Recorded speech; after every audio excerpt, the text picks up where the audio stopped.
Hoje vamos falar sobre armas espirituais. Vamos falar sobre uma arma de defesa, duas armas de ataque. Vamos falar um pouco sobre alma e espírito. A paz do Senhor a todos os irmãos. Aqui é a irmã Daiane. Hoje vamos trazer mais um ensino espiritual. E no livro de Apocalipse, capítulo 12, verso 11, diz assim: E eles o venceram pelo sangue do Cordeiro e pela palavra do seu testemunho, e não amaram as suas vidas até a morte. Uma das armas mais poderosas que nós temos de defesa é o sangue de Jesus. E o simples fato de você dizer, o sangue de Jesus tem poder, esse sangue, ele desestrutura as hostes infernais. E quando nós pedimos para que o Senhor nos cubra com seu sangue, cubra a nossa vida, a nossa família, isso acontece. Lembre-se, o sangue de Jesus é algo muito, muito, muito poderoso. Por quê? Porque o sangue de Jesus nos cobre dos ataques do inimigo e ele nos esconde debaixo da sombra do Altíssimo. Então, como nós aplicamos o sangue de Jesus na nossa vida? Nós aplicamos o sangue através da oração. Mas, infelizmente, estamos vivendo numa geração que não gosta de orar, uma geração tecnológica. Infelizmente, as pessoas hoje em dia não gostam de orar, muitas não oram nem 15 minutos. E quando vão orar nesses 15 minutos, só sabem falar e pedir, pedir, pedir. Muitos começam até a exigir coisas de Deus. Elas exigem que Deus faça algo por elas. Mas deixa eu lhe dizer uma coisa. Deus não precisa provar nada para ninguém. Mas tem pessoas que querem colocar Deus contra a parede e diz, não, Deus, o Senhor tem que fazer, o Senhor tem que agir. Ou outras pessoas querem barganhar com Deus e diz, Deus, se o Senhor fizer isso, eu faço isso. Ou dizem, Deus, eu vou fazer isso, mas eu quero isso. Não, não, com Deus não funciona assim. Deus não é um garçom que te dá tudo aquilo que você pede. Saiba, Deus tem princípios e o princípio principal dele é o relacionamento. Foi feita uma pesquisa recentemente e o que me deixa triste é saber que 80% dos cristãos, segundo essa pesquisa, não oram, não gostam de orar. Isso é muito triste. É muito triste porque tem gente que diz que é amigo de Deus, mas não conversa com ele. Pense, imagine você sentar com alguém para conversar e depois de 15 minutos de conversa, você não tem mais nada para falar, não tem mais assunto. E é isso que acontece, literalmente, com a maioria das pessoas quando vão orar. Elas não têm assunto para falar com Deus. Por quê? Porque não tem afinidade, não tem intimidade. E isso acontece com a maioria da vida de oração das pessoas. Elas não têm afinidade com Deus, então não tem diálogo. Por quê? Porque não tem assunto. Porque é difícil você conversar com uma pessoa que você não conhece. E já dizia Leonard Ravenhill, o crente que ora deixa de pecar, mas o crente que peca deixa de orar. Mas saiba que a oração é uma das armas espirituais muito poderosa, que todo cristão deveria orar. A oração é uma arma de ataque, e a oração também ela move o mundo espiritual.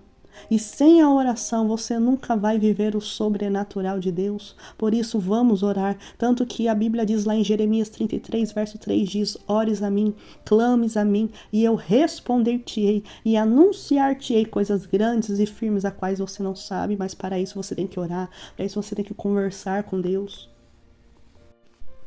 Então, nós temos o sangue de Jesus como uma arma de defesa, e nós temos também a oração e o nome de Jesus como uma arma de ataque, uma arma espiritual.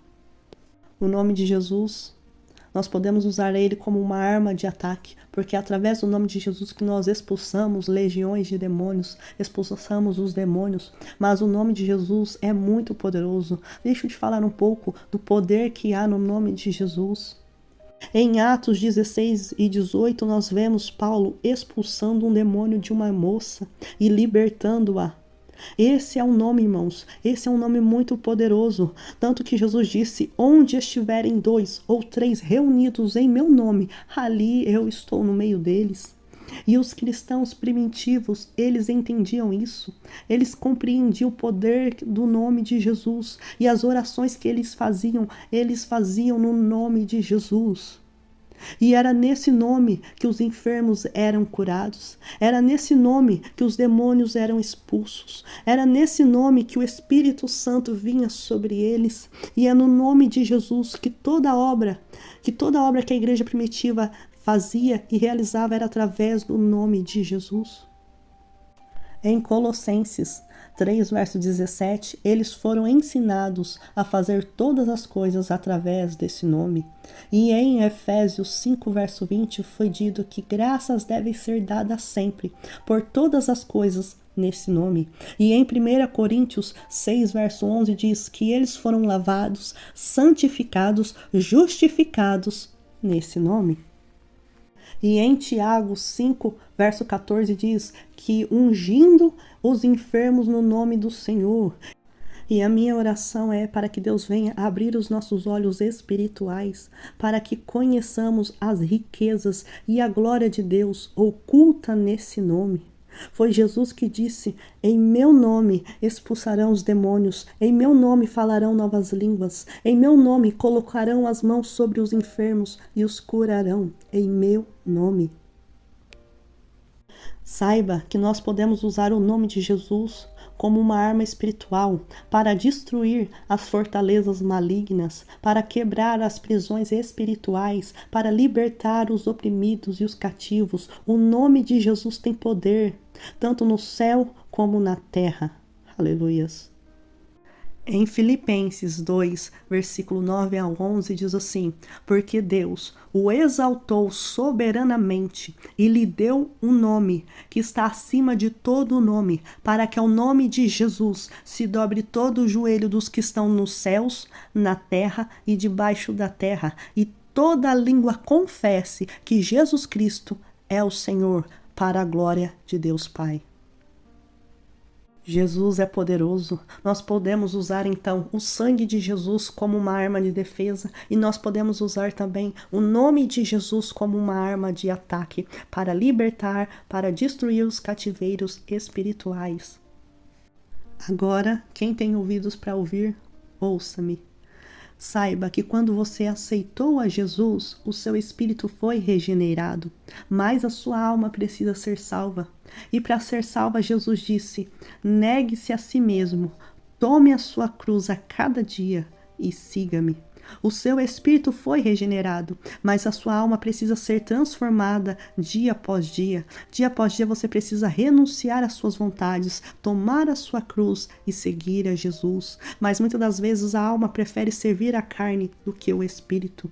Por isso que você precisa andar com Deus, porque quando você começar a andar com Deus, a sua alma dia após dia vai sendo convertida pela palavra de Deus. Quando Jesus estava na cruz, eles furaram o lado de Jesus e saiu sangue e água.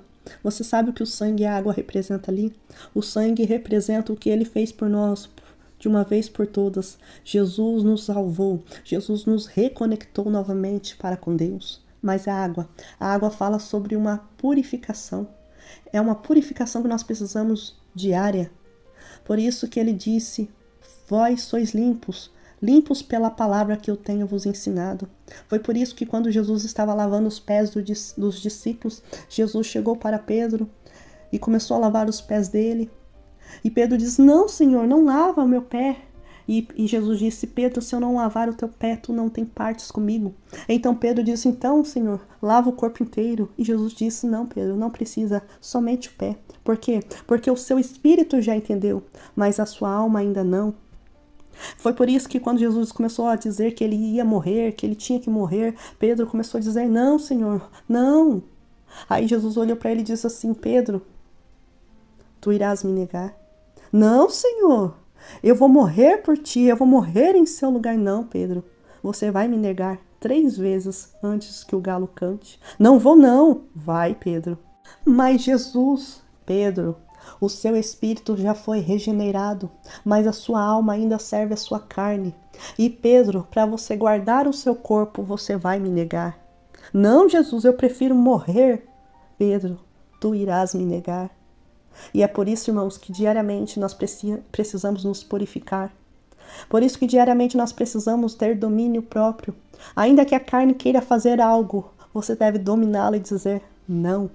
Irmãos, nós precisamos elevar o nível do nosso espírito com orações, com jejuns, até que o espírito domine sobre a sua carne, até que o espírito tenha domínio e controle, e o seu espírito possa dizer assim: aquieta-te, alma, dentro de mim.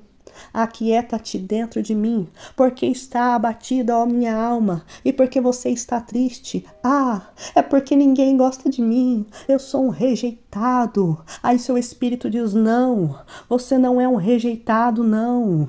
Deus não te rejeitou, Jesus não te rejeitou, Jesus morreu por você, Deus te ama, você não é rejeitado por Deus. Mas lembre-se de uma coisa, que a nossa alma, ela sempre oscila. Por quê? Porque ela tem tanto parte do céu, como ela tem parte da terra.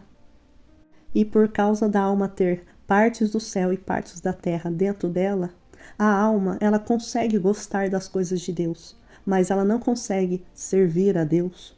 Por isso que quando você vê um exemplo, quando você vê um cantor gospel cantando aí nesses programas de TV, você vê as pessoas na plateia, elas começam a chorar, elas se emocionam. Por quê? Porque a alma delas gosta de Deus. Só que a alma delas não consegue servir a Deus. Por quê? Porque quem consegue servir a Deus é o Espírito. Quem só consegue servir a Deus é o seu Espírito.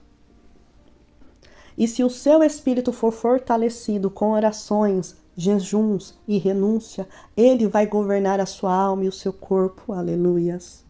Por isso que lá em Gálatas 5, verso 16 diz assim: vivam pelo Espírito e de modo nenhum satisfarão os desejos da carne. É por isso que nós precisamos de Jesus. Por quê? Porque ele é o Rei dos reis e Senhor dos senhores. Jesus deve ser o Rei e Senhor das nossas vidas. Jesus tem que ser o Senhor de todas as coisas. Jesus tem que ser o Senhor dos nossos pensamentos. Quando o seu pensamento estiver fugindo, você diz: pensamento, vontades, vão para o senhorio de Jesus. Eu cativo toda a minha vontade ao senhorio de Jesus Cristo. E é por isso que nós não chamamos apenas de Jesus de Salvador. Nós não chamamos apenas Jesus de Salvador, mas também de Senhor. Porque ele não é apenas nosso Salvador, ele é também o nosso Senhor, o Senhor da nossa vida. Hoje em dia ele é o Senhor da minha vida, ele é o Senhor dos meus olhos. Então eu procuro sempre ver aquilo que agrada a ele. Hoje em dia ele é o Senhor dos meus ouvidos, por isso que eu sempre procuro ouvir coisas que agradam a ele. Então a minha alma não governa mais. Não governa mais a minha vida, pois a minha vida eu entreguei ao senhorio de Jesus Cristo. Por quê? Porque eu tenho um rei e um Senhor. Por isso que a minha oração é: Senhor, venha ao teu reino, seja feita a tua vontade na minha vida. Jesus, ele é o Rei dos reis e Senhor dos senhores. Por quê? Porque ele é maravilhoso, conselheiro, Deus forte, Pai da eternidade e Príncipe da paz. Ele é Deus. Glórias a ti, Jesus. Louvado seja o teu nome para todos sempre. Irmãos, Jesus é o nosso Salvador e o nosso Senhor. Irmãos, Jesus não quer só te salvar, porque se Jesus quisesse só te salvar, no momento que você aceitasse a Ele, Ele já te levaria para o céu. Não, Jesus não quer ser apenas seu Salvador, Ele quer ser o seu Senhor, o Senhor da sua vida. Aleluias, glórias a ti, Jesus. E eu termino fazendo essa oração. Senhor Jesus, abençoe cada um que me escuta. Abençoe a cada família representada aqui. Pai, em nome de Jesus também eu te peço, ó Pai, venha guardar, venha livrar, venha proteger a cada família, Pai, que está representada aqui. Cubra, Pai, a cada um com o seu poderoso sangue. Pai, eu te peço em nome de Jesus, venha renovar também as forças físicas e as forças espirituais dos seus filhos. E eu te peço isso no poderoso nome de Jesus, ó Pai. Em nome de Jesus, abençoe a cada um. Amém, irmãos? Deus abençoe a todos. Até o próximo vídeo.